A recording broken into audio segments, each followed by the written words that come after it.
Hello बच्चों, welcome to your channel physics with King sensor.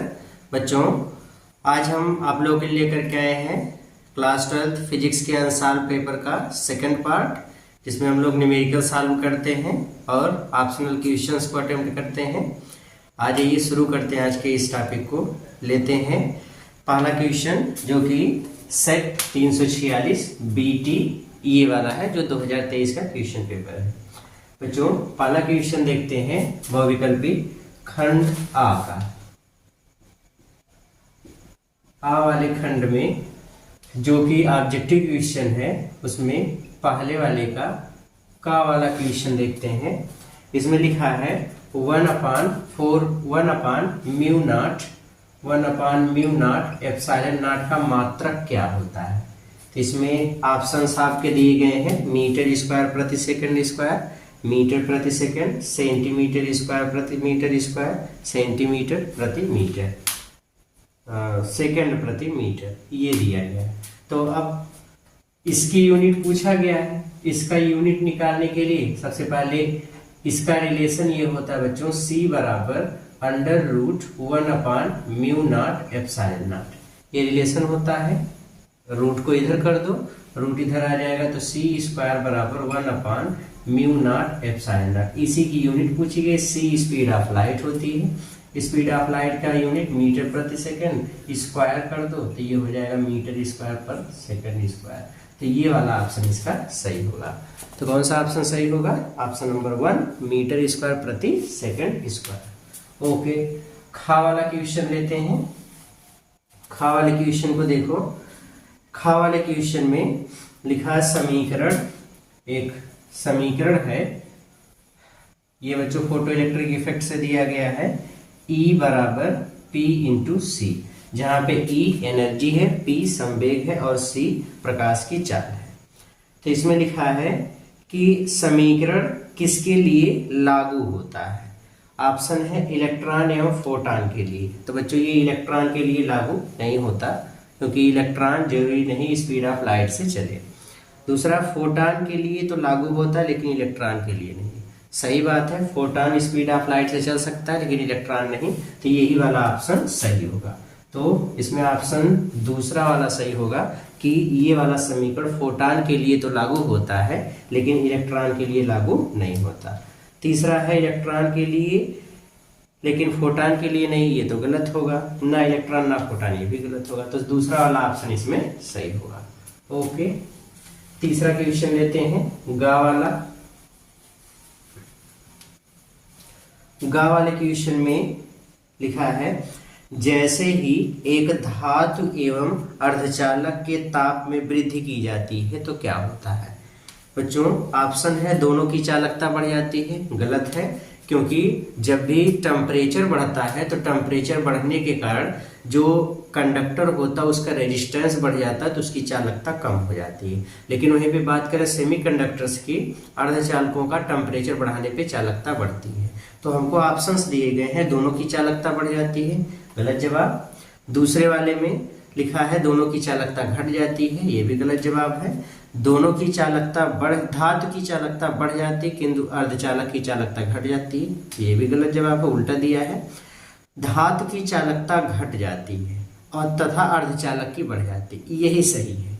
क्योंकि जो मेटल्स होती हैं, अगर हम उनका टेम्परेचर बढ़ाएंगे तो रेजिस्टेंस बढ़ेगा, और रेजिस्टेंस बढ़ने से उनका जो कंडक्टिविटी है वो घट जाएगी। लेकिन वही बात करें सेमीकंडक्टर्स की, तो उसकी कंडक्टिविटी बढ़ जाती है।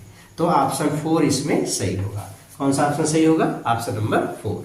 ओके, फिर है बच्चों घा वाले में हमको एक फिगर दिया गया है।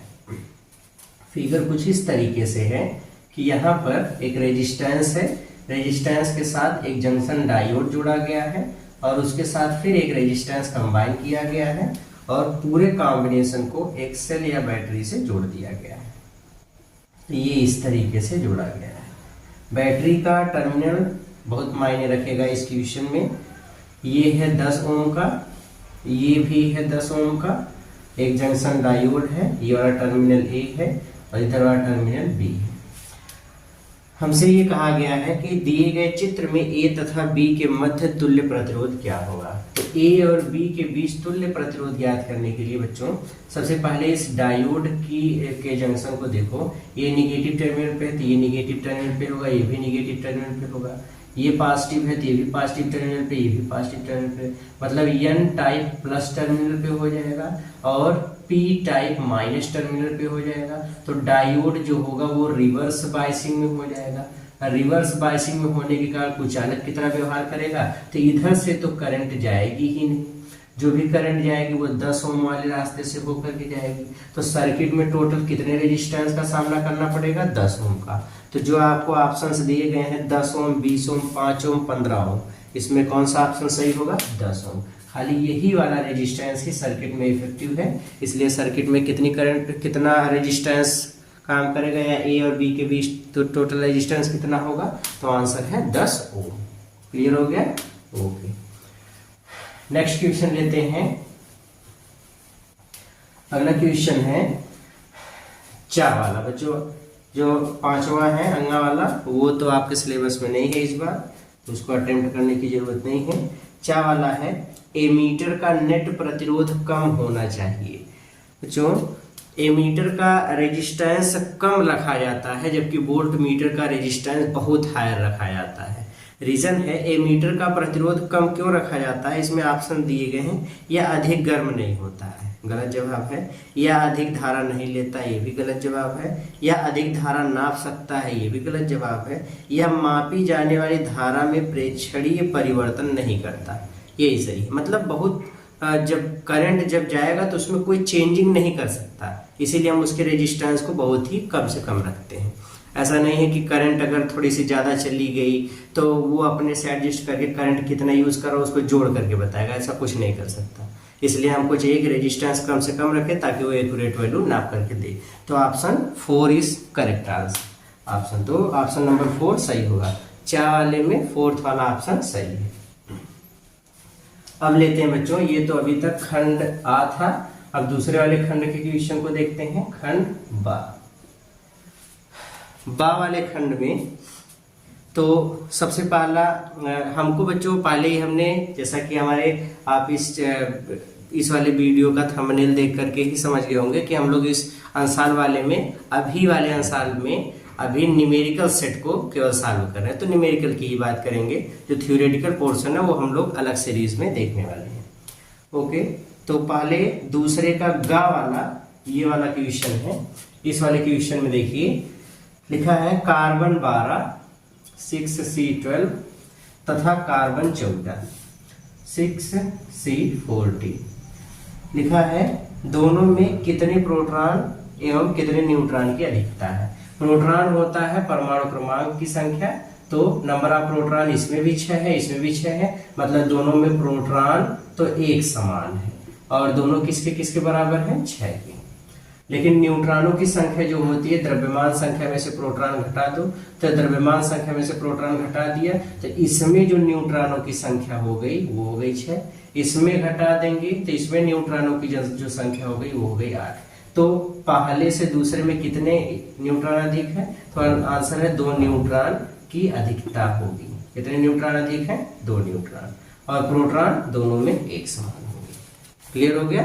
ओके, फिर है घा वाले में एक एटॉमिक मास यूनिट द्रव्यमान छत से कितनी ऊर्जा मिलती है। तो ये तो बहुत ही सिंपल क्वेश्चन है। एक एटॉमिक मास यूनिट द्रव्यमान से कितनी ऊर्जा मिलती है। तो एक एटॉमिक मास यूनिट द्रव्यमान से जो एनर्जी मिलती हो वो होती है लगभग 931 मिलियन इलेक्ट्रॉन वोल्ट। इसको हम लोग कन्वर्ट भी कर सकते हैं, क्योंकि डेल्टा ई बराबर डेल्टा एम इंटू सी स्क्वायर। डेल्टा ई बराबर डेल्टा एम जो मास है वो एक एटॉमिक मास यूनिट लेना है, और सी स्पीड ऑफ लाइट 3 × 10⁸ मीटर पर सेकेंड स्क्वायर। एक एटॉमिक मास यूनिट में 1.667 इंटू 10⁻⁻27 kg लगभग इतना होता है, इंटू 3 × 10⁸ का होल स्क्वायर। इतने जूल आएगा। इलेक्ट्रॉन वोल्ट में कन्वर्ट करने के लिए 1.6 इंटू 10⁻⁻19 से डिवाइड करोगे तो डेल्टा ई की वैल्यू आएगी नियरली 931 मिलियन इलेक्ट्रॉन वोल्ट। मतलब एक एटॉमिक मास यूनिट मास में लगभग कितनी एनर्जी मिलती है, तो आंसर लगभग 931 मिलियन इलेक्ट्रॉन वोल्ट। इसको याद भी कर लेंगे, ये बहुत ही कॉमन क्वेश्चन है, बहुत पूछा जाता है कि एक एएमयू में कितनी एनर्जी मिलती है। तो एक एएमयू में कितनी एनर्जी मिलती है, 931 मिलियन इलेक्ट्रॉन वोल्ट। ओके, अगला है,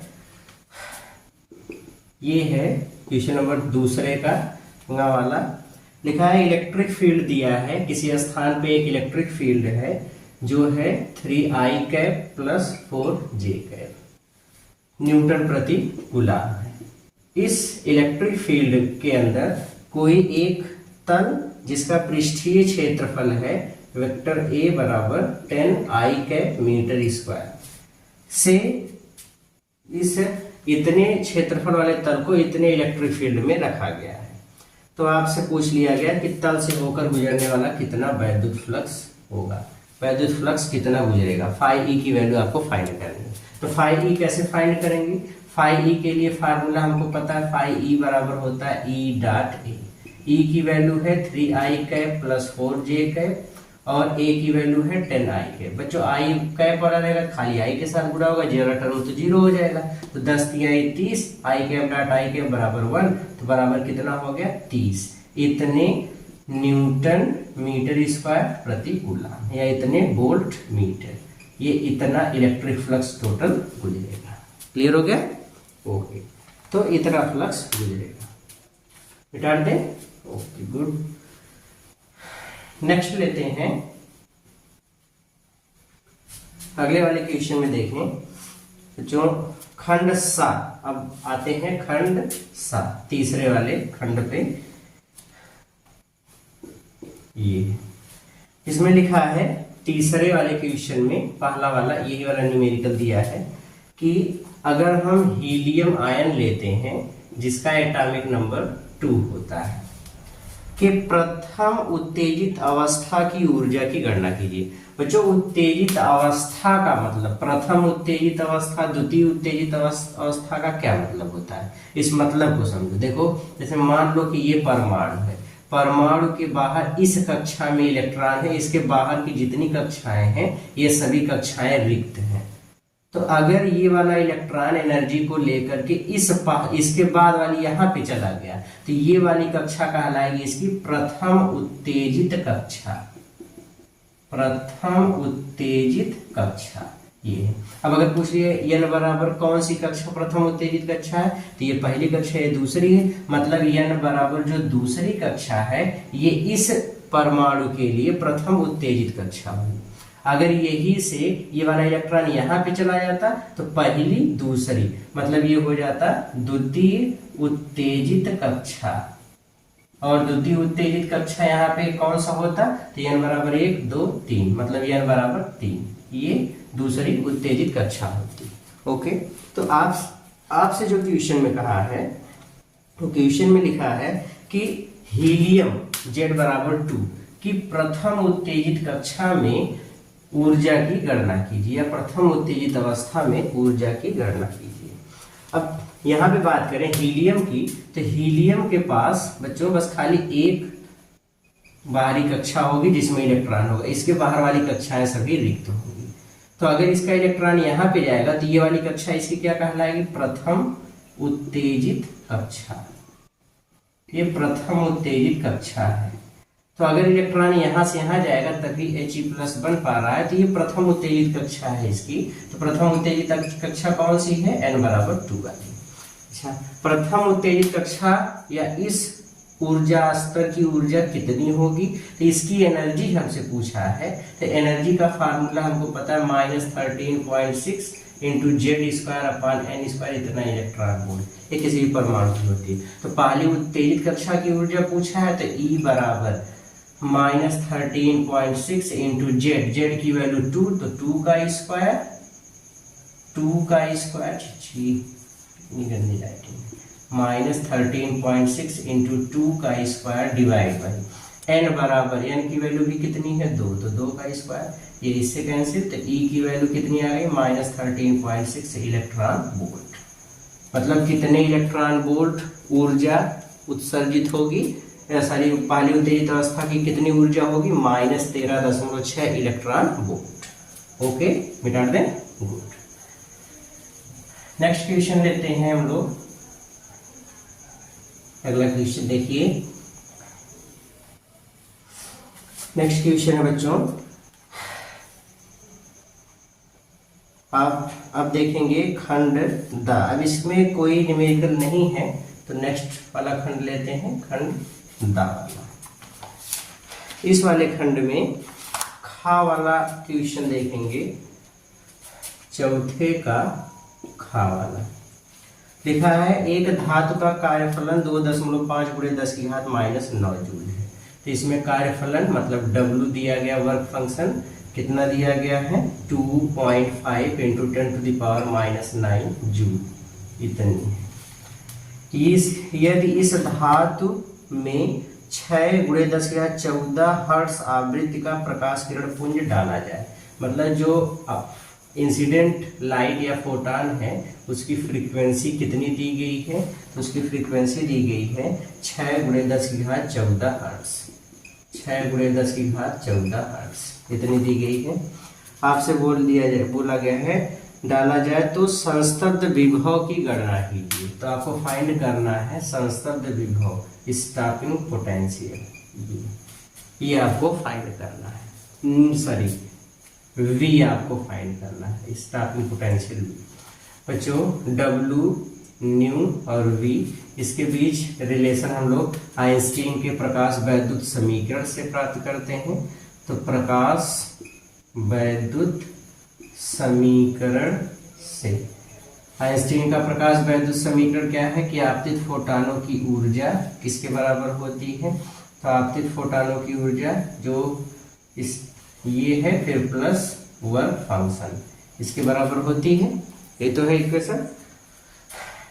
अब यहां से W की वैल्यू, W को इधर कर दो, EV है। अब W को इधर कर दो, W को इधर कर दोगे तो बचेगा कितना, E × V, मतलब ये हो जाएगा EV बराबर h nu minus W। V find करना, तो V बराबर h nu minus W by E।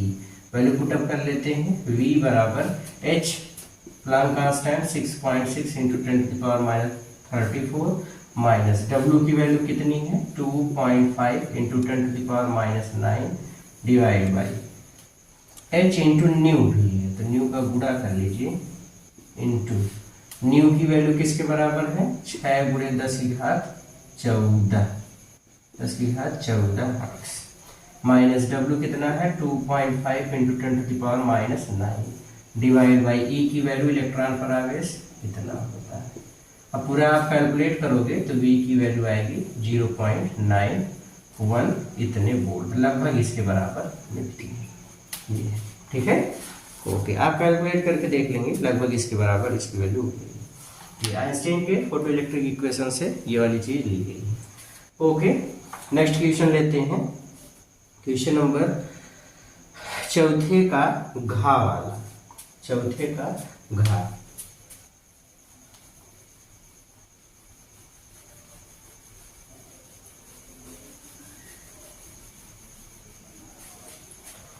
चौथे का घा वाला क्वेश्चन देखिए।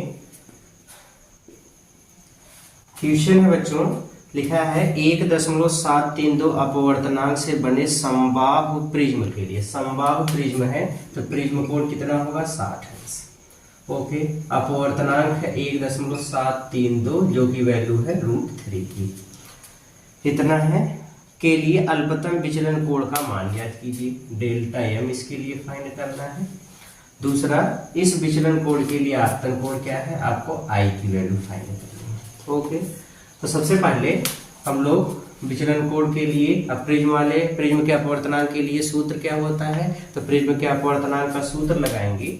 अपवर्तनांक का फार्मूला होता है बच्चों n बराबर sine a plus delta m by 2 upon sine a by 2, ये फार्मूला है। फार्मूले पे मान रख दो, n की वैल्यू है √3 इंटू साइन a बाई 2 का इधर गुणा कर दो, साइन a की वैल्यू कितनी है 60 अंश बटे 2 बराबर साइन a की वैल्यू 60 अंश प्लस डेल्टा m बाई 2, ये हो गया साइन 30, साइन 30 की वैल्यू 1/2 मतलब √3/2 बराबर साइन ये हो गया 60 अंश प्लस डेल्टा m/2। कितना हो गया? अब √3/2 साइन कितने अंश का मान है? तो साइन 60 अंश की वैल्यू है। साइन 60 अंश बराबर साइन ये हो गया 60 अंश प्लस डेल्टा m/2। साइन इधर जाएगा, इनवर्स होगा कैंसिल, बराबर 60 अंश बराबर 60 अंश प्लस डेल्टा m/2। इधर गुणा कर दो 120 बराबर 60 अंश प्लस डेल्टा m, तो डेल्टा m कितना आ गया बच्चा? 60 अंश। मतलब न्यूनतम विचलन कोण कितना मिलेगा? 60 अंश का। ओके, अब प्रिज्म कोण पूछा है, सॉरी आपतन कोण पूछा है, तो आपतन कोण और डेल्टा m के बीच क्या रिलेशन होता है? I बराबर a प्लस डेल्टा m/2, ये न्यूनतम विचलन कोण की अवस्था में होता है। तो I बराबर a की वैल्यू कितनी है? 60 अंश प्लस डेल्टा m कितना है? 60 अंश बटे 2, तो I का मान कितना आ जाएगा? 60 अंश।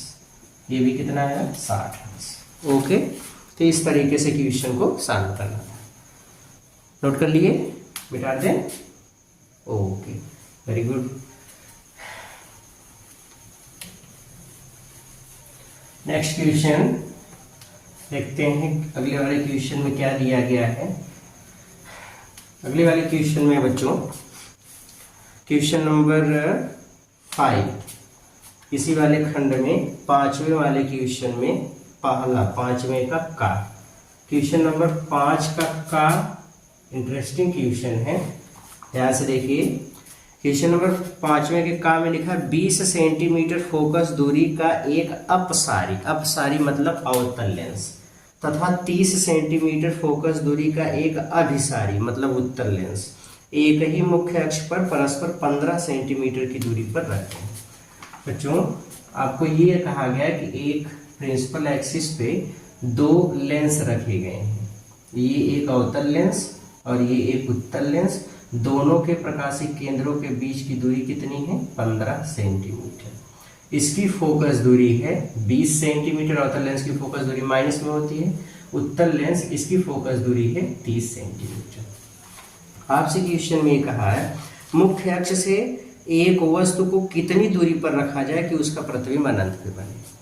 अब मुख्य अक्ष पर एक वस्तु को हम कितनी दूरी पर रखें? मान लो हमने ऑब्जेक्ट को यहाँ पर रख दिया O, इस वाले लेंस से U दूरी पर रखा है। इतनी दूरी पर रखी वस्तु का प्रतिबिंब अनंत पे बनना चाहिए। लास्ट में इसका अंतिम प्रतिबिंब कहाँ पे बनना चाहिए? अनंत पे। अनंत का मतलब प्रकाश की किरणें इस वाले लेंस से अपवर्तन के बाद समांतर निकले। अब अगर उत्तल लेंस से अपवर्तित किरणें समांतर निकलेंगी तो वस्तु कहाँ होनी चाहिए? तो अभी देखो, जब उत्तल लेंस के मुख्य फोकस पर वस्तु रहती है तो फोकस पर स्थित वस्तु का प्रतिबिंब अनंत पे बनता है। अब देखो, इस वाली वस्तु का प्रतिबिंब ऐसी जगह बनना चाहिए जहां उत्तल लेंस का फोकस हो, तो वही प्रतिबिंब इस लेंस के लिए वस्तु का काम करेगा और इसका प्रतिबिंब अनंत पे बन जाएगा। तो इसके लिए अब इसकी फोकस दूरी 30 सेंटीमीटर है। ठीक है, 30 सेंटीमीटर 15 तो ये है 15 और इधर चलाएगा, तो मतलब प्रतिबिंब को यहाँ पे कहीं भी बनना चाहिए। ये यहाँ से यहाँ तक की दूरी कितनी होनी चाहिए? 15 सेंटीमीटर। अब अगर भाई 15 सेंटीमीटर दूरी पे आएगा तो ये प्रतिबिंब बनेगा, तभी तो 15 और 15 टोटल कितना हो जाएगा? 30 सेंटीमीटर, यही होगा। और 30 सेंटीमीटर पे इस O वाली वस्तु का प्रतिबिंब अगर यहाँ पे बन जाएगा, पॉइंट I पर इमेज बनेगा जो कि इस वाले लेंस के लिए वस्तु का काम करेगा, तो इसके फोकस पर आ गया और फोकस पर स्थित वस्तु का प्रतिबिंब कहाँ बनता है? अनंत पे। तो जाहिर सी चीज है, मतलब अवतल लेंस द्वारा प्रतिबिंब कितनी दूरी पर बनना चाहिए? 15 सेंटीमीटर। तो एक चीज हमको ये मिल गई कि अवतल लेंस के लिए बात कर रहे हैं फॉर कॉनकेव लेंस। अवतल लेंस के लिए प्रतिबिंब कितनी दूरी पर बनना चाहिए? 15 सेंटीमीटर। फोकस दूरी दिया गया है, U की वैल्यू हमको फाइंड करनी है। लेंस फार्मूला लगा दो, यहाँ कोपचे में सरल कर लेते हैं। 1/f equals 1/v minus 1/u, तो 1/u equals 1/v minus 1/f। Value put up कर लो, 1/u इक्वल्स 1/v किसके बराबर है? -15 माइनस 1/f कितना है? f है -20। अवतल लेंस के लिए फोकस दूरी कितनी है? -20। माइनस माइनस प्लस हो गया, तो ये हो जाएगा 1/u इक्वल्स -1/15 प्लस 1/20, एलसीएम ले लो 60, 15 चौक 60 और 20 तिहाई 60, -1/60 1/u, तो यहाँ से u बराबर कितना आ गया -60 सेंटीमीटर। क्लियर हो गया? ओके, तो इस तरीके से क्वेश्चंस को सॉल्व करना है। तो मतलब वस्तु को कितनी दूरी पर रखनी होगी, कितने दूरी पर रखना होगा, -60 सेंटीमीटर की दूरी पर। क्लियर हो गया? ओके, मिटा देते हैं और नेक्स्ट क्वेश्चन लेते हैं।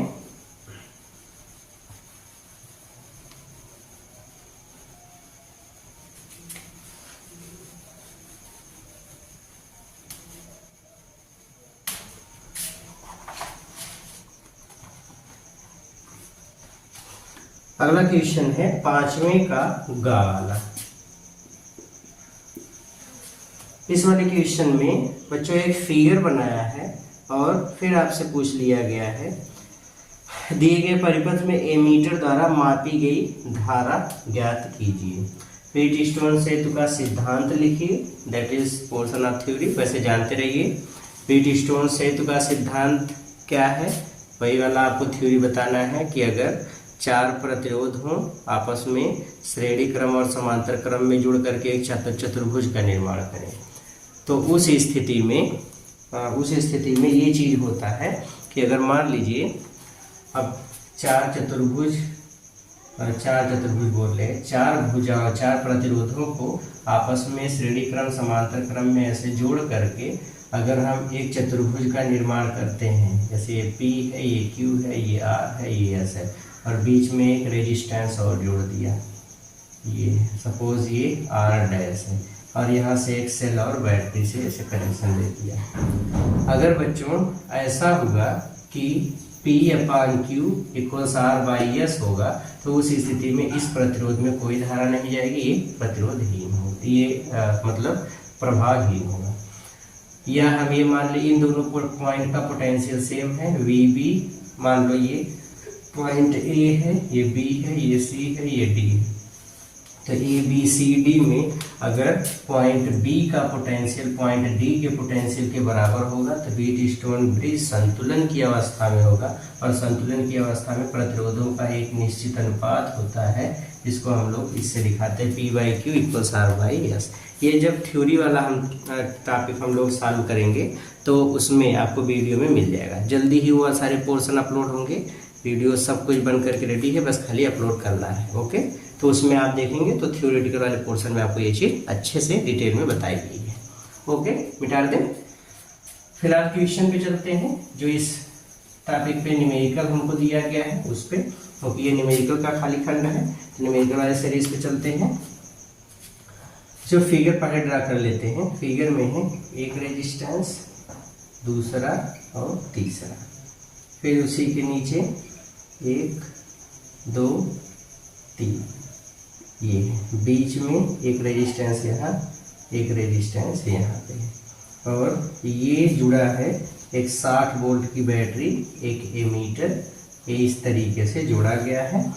ये सभी रेजिस्टेंस 20 ओम के हैं, नीचे भी 20 ओम 20 ओम के हैं, और इधर वाले रेजिस्टेंस 10 ओम और ये 10 ओम के हैं, ये इस तरीके से जुड़े हुए हैं। तो अभी अगर हम देखें बच्चों, तो इसमें P/Q बराबर R/S, वैसे P/Q बराबर R/S, मतलब ये पूरा जो सर्किट है इसमें दो हमको संतुलित व्हीटस्टोन सेट दिख रहे हैं, एक ये वाला पूरा पोर्शन और एक ये वाला पूरा पोर्शन, इसलिए ये वाला और ये वाला प्रतिरोध दोनों प्रभावहीन हो गए, इफेक्टलेस हो गए, कि ये तीनों आपस में श्रेणी क्रम में, ये तीनों आपस में श्रेणी क्रम में। तो सबसे पहले परिपथ का तुल्य प्रतिरोध निकालें, इधर वाले तीनों का श्रेणी क्रम का संयोजन 20 + 20 + 20 बराबर 60 हो, ये मान लो R1 है, इधर इन तीनों का तुल्य प्रतिरोध निकालोगे, तीनों श्रेणी क्रम में अच्छे से 60 हो, मान लो R2 है। परिपथ का तुल्य प्रतिरोध निकालोगे तो R इक्विवेलेंट बराबर, जब ये दोनों आपस में समांतर क्रम में होंगे तो फार्मूला R1 R2 बटे R1 + R2 लगा दो, 60 × 60 बटे 60 + 60, 60 60 से इसको काट दो 2, ये 60 से 60 कट गया, 2 3 6, मतलब R इक्विवेलेंट कितना आ गया 30 ओम। R इक्विवेलेंट कितना आ गया 30 ओम। ये है। अब आपसे पूछ लिया गया एमीटर का पाठ्यांक क्या होगा। एमीटर तो धारा नापेगी। जो बैटरी है वो बच्चों इसमें दी गई है 60 वोल्ट की है। तो धारा का फार्मूला तो I बराबर V/R, मान रख दो I बराबर, यहाँ से आ गया I बराबर V की वैल्यू 60 और इसकी वैल्यू 30, 30 दूनी 60, तो यहाँ से हमको मिल गया I बराबर कितना 2 एम्पियर। I किसके बराबर होगा 2 एम्पियर। मतलब परिपथ में कितनी धारा जाएगी 2 एम्पियर की। बस ऐसे ही सॉल्व करना था। मिटा दे, ओके।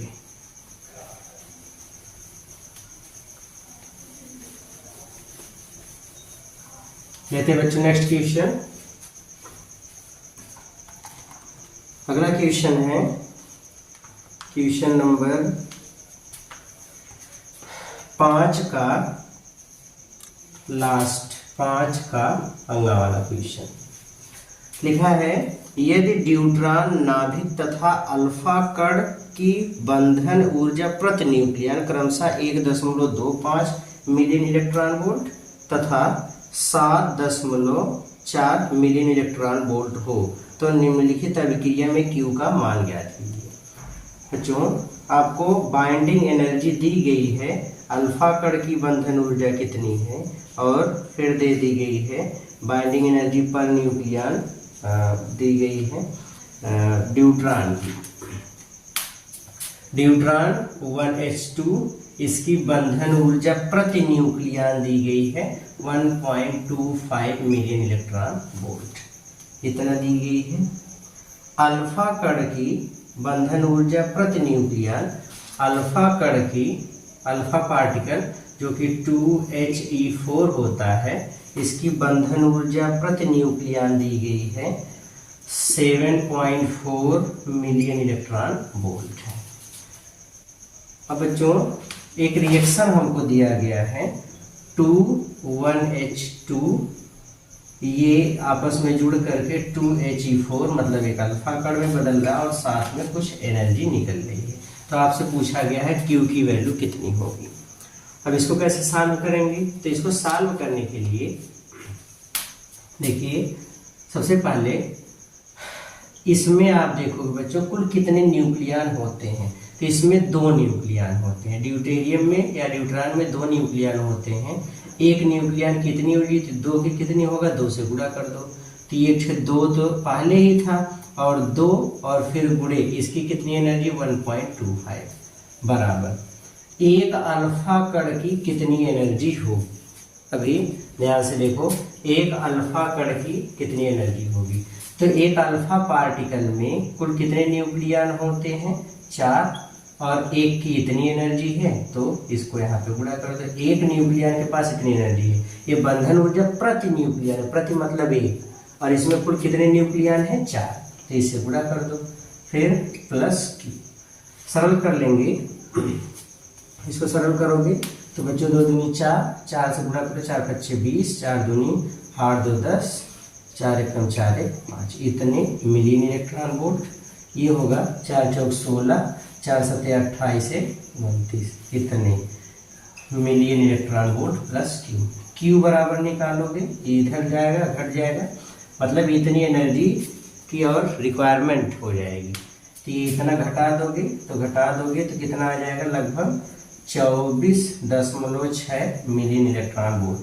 जो निगेटिव साइन ये दिखाता है कि इतनी एनर्जी कंज्यूम होनी चाहिए, इतनी एनर्जी की और रिक्वायरमेंट होगी। अगर हम इसको तोड़ते हैं तो इतनी एनर्जी की तोड़ने के लिए और रिक्वायरमेंट होगी। ओके, तो खैर कितनी एनर्जी हमको इस रिएक्शन में निकलती हुई मिलेगी, तो आंसर है 24.6 मिलियन इलेक्ट्रॉन वोल्ट, इतनी एनर्जी मिलेगी। क्लियर हो गया? ओके, मिटा दे, गुड। नेक्स्ट लेते हैं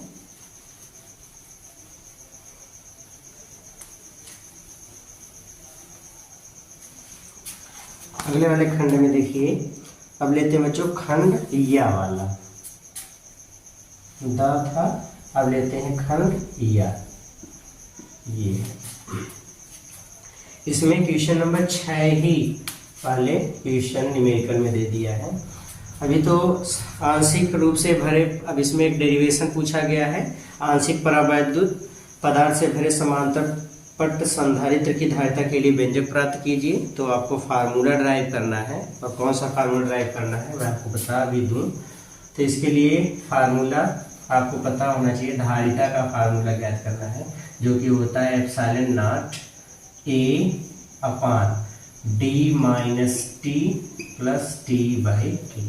ऐसे वाला फार्मूला आपको ड्राइव करना है। तो ये आप ड्राइव कर लेंगे, जो कि थ्योरी वाले पोर्शन में डिटेल से समझाया गया है। आप वहाँ से जा करके इसको समझ सकते हैं। ओके, नेक्स्ट क्वेश्चन इसमें क्या लिखा है, यदि संधारित्र को 100 माइक्रोकूलाम तक आवेशित किया गया है। एक पैरेलल प्लेट कैपेसिटर है, इसको जो चार्ज दिया गया है ये है 100 माइक्रोकूलाम। इसके अंदर में एक कोई मान लो डाइलेक्ट्रिक मटेरियल भरा गया है। इसका डाइलेक्ट्रिक कांस्टेंट हमको दिया गया है 2 है, के की वैल्यू है 2। तो पूछा गया है कि संधारित्र के अंदर रखे परावैद्युत गुटके पर कितना आवेश प्रेरित होगा। इस पर प्रेरित आवेश है Q डैश। बच्चों Q और Q डैश का रिलेशन क्या होता है, तो ये हम लोग डेरिवेशन में फार्मूला पढ़ चुके हैं। Q और Q डैश में रिलेशन ये होता है Q डैश बराबर Q1 माइनस 1 अपान Q। ये संधारित्र के भीतर रखे परावैद्युत गुटके पर प्रेरित आवेश का सूत्र होता है। यहाँ Q डैश इस गुटके पर प्रेरित आवेश है, Q संधारित्र की प्लेटों पर आवेश है, और K इसका परावैद्युतांक। बस सीधे सीधे मान रख दो, Q डैश बराबर 100 माइक्रोकूलम 1 माइनस 1/2, तो 1/2 हो जाएगा। मतलब 100 माइक्रोकूलम गुणे 1/2, 2 से ये मर गया 50। मतलब ये हमको मिल गया Q डैश बराबर 50, Q डैश बराबर 50 माइक्रोकूलम। बस ये हमको सॉल्व कर देना। ओके, बस ऐसे ही एकदम सरल सरल क्वेश्चन थे, उसी को अटेम्प्ट करना था। ओके, नेक्स्ट लेते हैं अगला क्वेश्चन।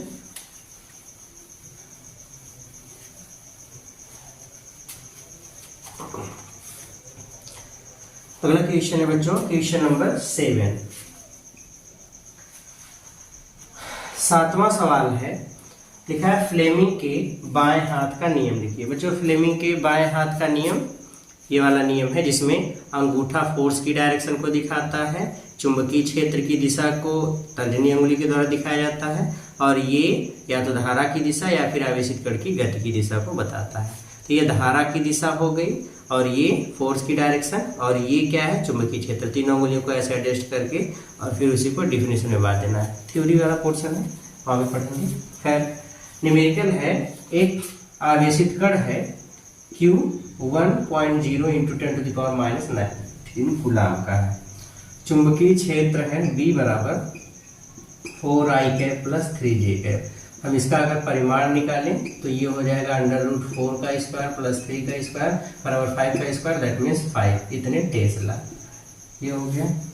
और वेलोसिटी चार्ज पार्टिकल की दी गई है, कितना -75i cap plus 100j cap meter पर सेकेंड। इसका मैग्नीट्यूड निकालोगे तो ये हो जाएगा √-75 का स्क्वायर प्लस 100 का स्क्वायर इक्वल्स √125 का स्क्वायर मिलेगा, दैट इज 125 मीटर पर सेकेंड। ये आ जाएगा v का मान। कितना हो गया। आपसे पूछा गया कण पर लगने वाले चुंबकीय बल का परिमाण ज्ञात करो। आपको फोर्स फाइंड करना है कि फोर्स कितना होगा। बच्चों फोर्स का फार्मूला F बराबर क्या होता है QVB sin थीटा। अब डायरेक्शन आप फाइंड करोगे या चाहे V क्रॉस A करोगे तो सब कैलकुलेट हो करके साइन थीटा, थीटा मतलब 90 डिग्री मिल जाएगा। F बराबर सीधे सीधे आप ऐसे ही लिखो, V बराबर F बराबर मैग्नीट्यूड पूछा है तो F बराबर QVB। बस Q का मान कितना है 1 × 10⁻⁹। V की वैल्यू कितना दिया गया है 125 और B की वैल्यू है 5। 5 का 125 में गुणा करोगे 625, मतलब ये हमको मिल जाएगा F बराबर 625 × 10⁻⁹ या F बराबर 6.25 × 10⁻⁷ न्यूटन। इतना फोर्स लगेगा, ये फोर्स का मैग्नीट्यूड होगा।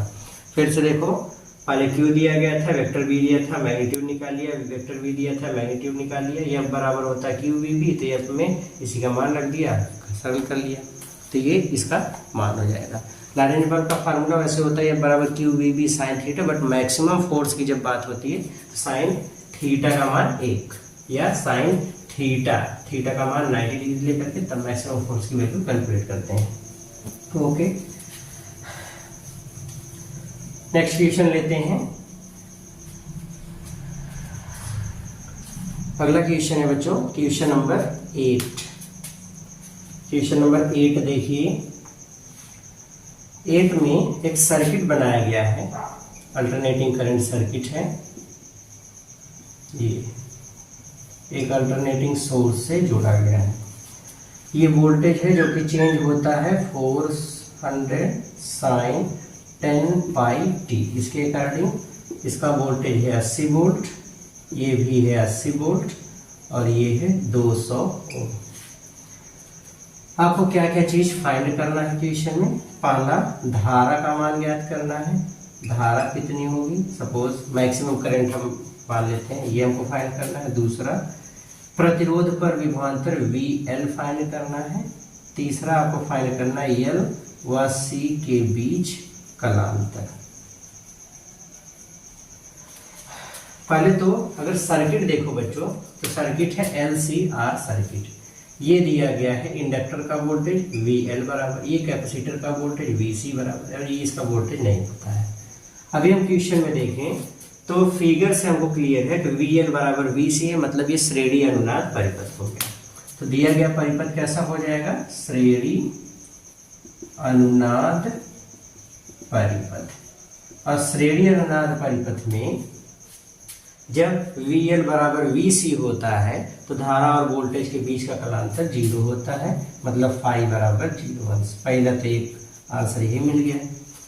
दूसरा, अब पहली चीज धारा आपसे पूछा है, तो धारा आप कैसे निकालोगे? धारा कैसे निकालोगे? धारा निकालने के लिए सबसे पहले इस इक्वेशन का यूज करो। इक्वेशन हमको दिया गया V बराबर 400 साइन इतना, तो इसका V बराबर V not sine omega T से कंपेयर करोगे तो V नॉट कितना आ जाएगा? 400 वोल्ट। कितना हो गया? 400 वोल्ट। ओके बच्चों, जब श्रेणी अनुनाद परिपथ है, VL बराबर VC है, तो परिपथ की प्रतिबाधा कितनी होगी? तो परिपथ की प्रतिबाधा केवल किसके बराबर हो जाती है? R की, न्यूनतम होती प्रतिबाधा। तो Z बराबर R होता है, और R कितना है? 200 ओम। इसका मतलब Z कितना हो गया? 200 ओम, इसके बराबर हो गया।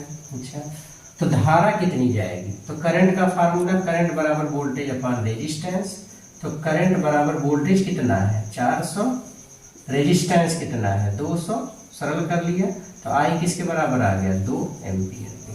मतलब इस सर्किट में कितनी करंट दौड़ेगी? मैक्सिमम कितनी करंट दौड़ेगी? 200। कितनी करंट दौड़ेगी? 2 एम्पियर। कितनी करंट जाएगी? 2 एम्पियर। मैक्सिमम I नॉट कितनी आएगी? 2 एम्पियर। ओके, करंट तो 2 एम्पियर हो गई। इसका वोल्टेज कितना होगा? तो बच्चों रेजिस्टेंस का वोल्टेज हमको पता है, रेजिस्टेंस के वोल्टेज का फार्मूला है VR बराबर करंट इंटू रेजिस्टेंस। करंट कितनी है? 2, और रेजिस्टेंस कितना है? 200, तो गुणा कर दो, बराबर कितना हो गया? 400 वोल्ट। मतलब VR किसके बराबर हो जाएगा? 400 वोल्ट। तो VR किसके बराबर होगा? 400 वोल्ट। बस ऐसे ही क्वेश्चन को सॉल्व करना था। क्लियर हो गया? ओके, लास्ट क्वेश्चन है बच्चों आज के इस सेट का, क्वेश्चन नंबर 9 और उसका अथवा वाला।